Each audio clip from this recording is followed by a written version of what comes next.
Hi guys, it's MegaBM here, and welcome back to another album review. Today we're doing something a little bit different. I've mentioned before about the various different playlist means we're going through each artist, and I'm kind of in the mood for another artist again. I'm not sure I want to finish the Ice Cube discography yet, or the Stray Kids one. So I thought we'd do like another one, add them to the list, and I went through the top songs of 22 playlist that Spotify does every year. I went through my one, and my most played song was a Calvin Harris track for some reason. So we're going to do a Calvin Harris album review, and we're going to do the most recent album, Funk Wav Bounces Volume 2. I don't know why it's Wav and not Wave, but sure. They have like 5 albums. I have listened to a lot of Calvin Harris over time. Not to say I've listened much to the most recent stuff they've done. I'm much more familiar with like Ready for the Weekend and I Created Disco. Those albums, they're much more like what I've experienced. But hopefully we'll get something at least a little bit I can't speak. I cannot speak. I cannot speak. Hopefully something decent, not decent. That's what I kept trying to say decent. Okay. First track is New Money featuring 21 Savage, but we do have an intro track as well, which I'll listen to. And that was New Money with 21 Savage. That was not too bad. That was quite funky. It was quite nice. Quite like a smooth kind of slow vibe to it. That was nice. I like that one. 21 Savage's vocals definitely fit the kind of like tone as well they were going for. It was really good. Quite a smooth one. I'm not too sure if it's exactly the kind of thing I'm into, but I thought it did the job of what they were clearly trying to go for in terms of that vibe.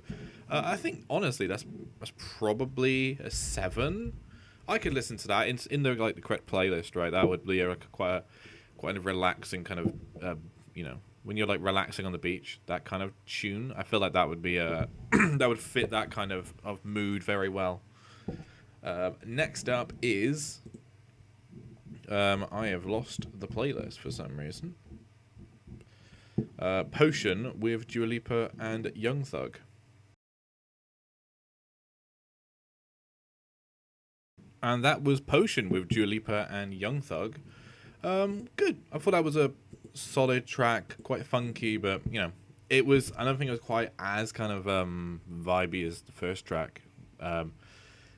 Bit of a it was quite, once again, it had a similar kind of vibe, but a bit more like upbeat to it. I'm not sure that kind of fit. I'm not sure Young Thug was like a good feature on that. I'm not sure that's a good Young Thug feature at all. Dua Lipa was good though. I think that's a 6. Next up is Woman of the Year featuring Steph London, Chloe, and I have no idea how to say it. Soileray. I have no idea. And that was Woman of the Year. A very similar kind of vibe again. They're clearly going for a certain kind of theme to this. Quite like vibey, quite slow, relaxing tracks to them with a little bit of funk kind of twist on them. It was fine. I thought they did a pretty good job on that in terms of the vocals. I'm not sure if I'm a great fan of the background track on that one. I feel like it was a bit kind of lackluster, not quite much to it. Normally, I think in that kind of track that would be a good thing, but I kind of felt like it needed a little bit more oomph to it. I think that's probably going to get a 5 from me, honestly. Next up is Obsessed, featuring Charlie Puth and Shenseea, I think.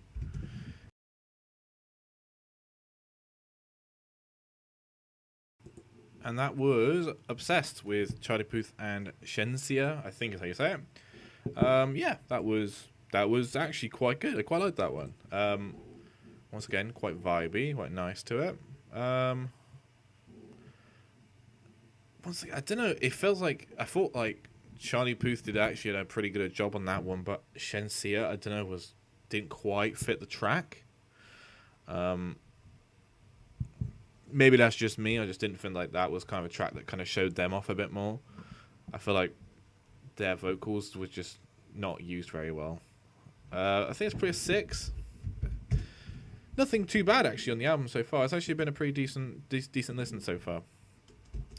New to You is next, featuring so many features: Normani, Tinashe, and Offset from Migos. Is that Migos? Migos. Migos? Is it got an R in it? I can't remember. For some reason in my head I think it's got an R. I have to do it. Is it Migros or Migos? It's Migos. I actually couldn't remember if it was an R or not.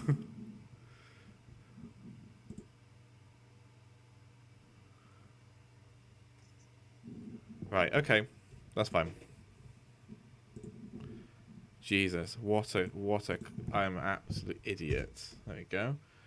So we got Offset from Migos. New to You. Hopefully this one's good.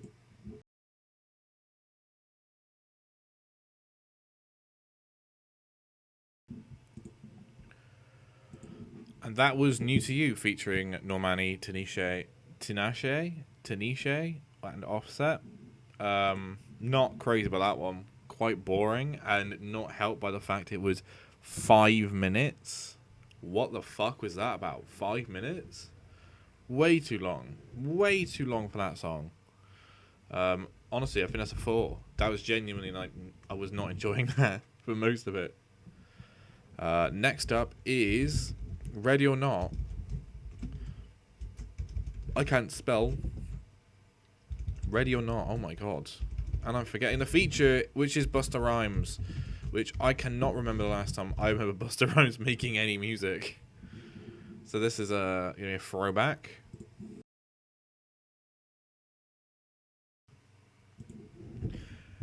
And that was Ready or Not with Busta Rhymes. We went into a 5-minute track into a 2.5 minute. That is like a massive difference. That song felt like it was just finished, like out of nowhere. It was fine. I don't know if Busta Rhymes really has it anymore. I kind of just felt, I'm not saying forced, but it just felt like it was an unnecessary track. Just didn't feel like it needed to be there. 5 out of 10, really. There's not much to say on it. I just thought Busta Rhymes was average. I thought the track, like the instrumental, was okay. It didn't really feel like it fit the vibe of the rest of the album as well. It kind of stood out a little bit different, not in a good way. Yeah, not great about that one. Next up is Stay With Me with Justin Timberlake, Halsey, and Pharrell Williams. And that was Stay With Me with Justin Timberlake, Halsey, and Pharrell. And that was part 1. There's actually a part 2, which is a minute and a half for some reason. That's like a separate track, instead of just being the same track. I don't really know why, but I guess we're just going to... for that track, I'm going to say that was a 7. I thought that was really good. I thought that was quite funky. That's the kind of thing where a kind of slight difference in tone worked really well. And to its benefit, I thought Halsey did a really good job in that one. And Pharrell and Justin Timberlake sound quite similar. I didn't notice that until that song, that they have a really similar like voice. But I thought they all did pretty good on that track, and it was funky, it was smooth, it was good. It fit the vibe of the album they've gone for so far. Now there's this weird second part separate, so maybe I have to review this separately as well. Okay, so that was part 2. I'm not even going to include that as a separate thing. I think that's going to be rolled in with part 1. That was exactly the same. It was exactly the same. So, yeah, just 7 out of 10 for both part 1 and part 2 if you want to keep them separate in your head. I don't know why you would, because they are exactly the same. But there you go. Next up is Georgia Smith and Lil Durk featuring in the song Somebody Else. So hopefully this is going to be a just just removed half of the thing I just typed, so that was good of me there. Lil Durk. Oh, well, I recognize Lil Durk from something. I don't know if I've ever listened to them, but for some reason I feel like I recognize them.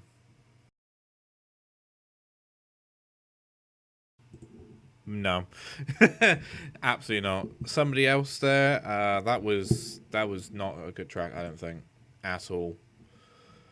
Really, really disappointing. I thought Little Dirk was awful in that track.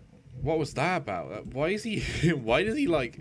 It's almost like he's talking like talking off script. That was kind of the way to sum up how his vocals are. I'm not sure if that's how he normally raps, but it certainly did not fit the track there at all.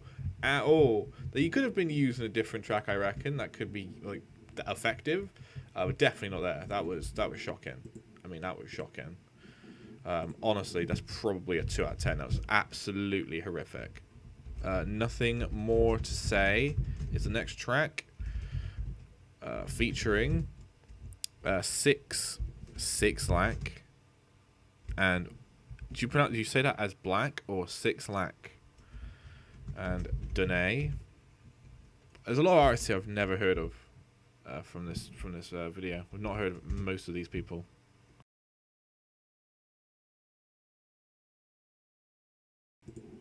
And that was nothing more to say. Featuring Six Lack and Danae.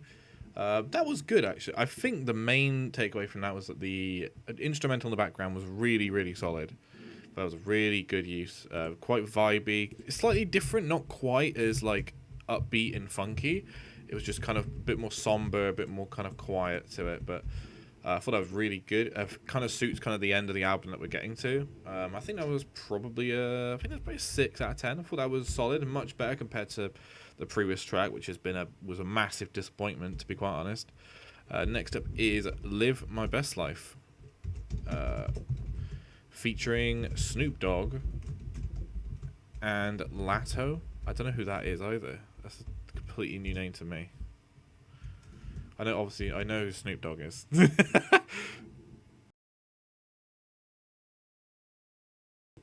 And that was Live My Best Life with Snoop Dogg and Latto. Nice. It was calm, very funky, kind of smooth again, like a lot of the album's been. Snoop Dogg, I feel like Snoop Dogg is really hit or miss. That's exactly what you're going to get with him on a track, just because he is in so many. And he kind of has the voice that he could have worked really well on this track, but I feel like he was probably the weakest element. I thought Latto did a perfectly fine job. I thought the instrumental was fine. I thought Snoop Dogg was kind of hit and miss a little bit. I think it's probably a 5 out of 10. Nothing too bad, nothing too great either. Next up is Lean On Me, featuring Sway Lee.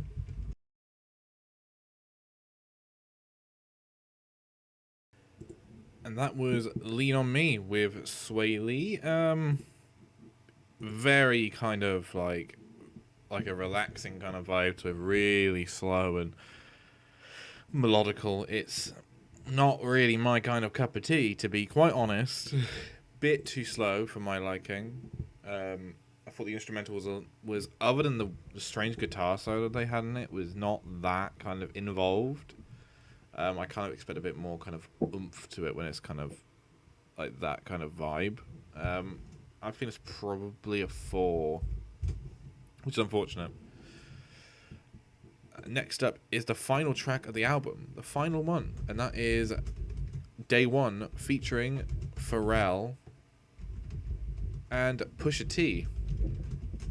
Hopefully this goes out with a bang.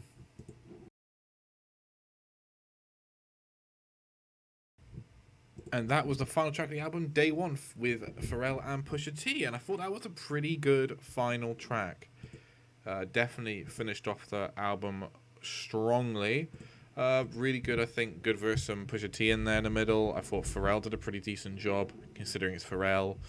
And I thought the instrumental was decent, actually. I think that was probably a 6 out of 10. And that's it for this album.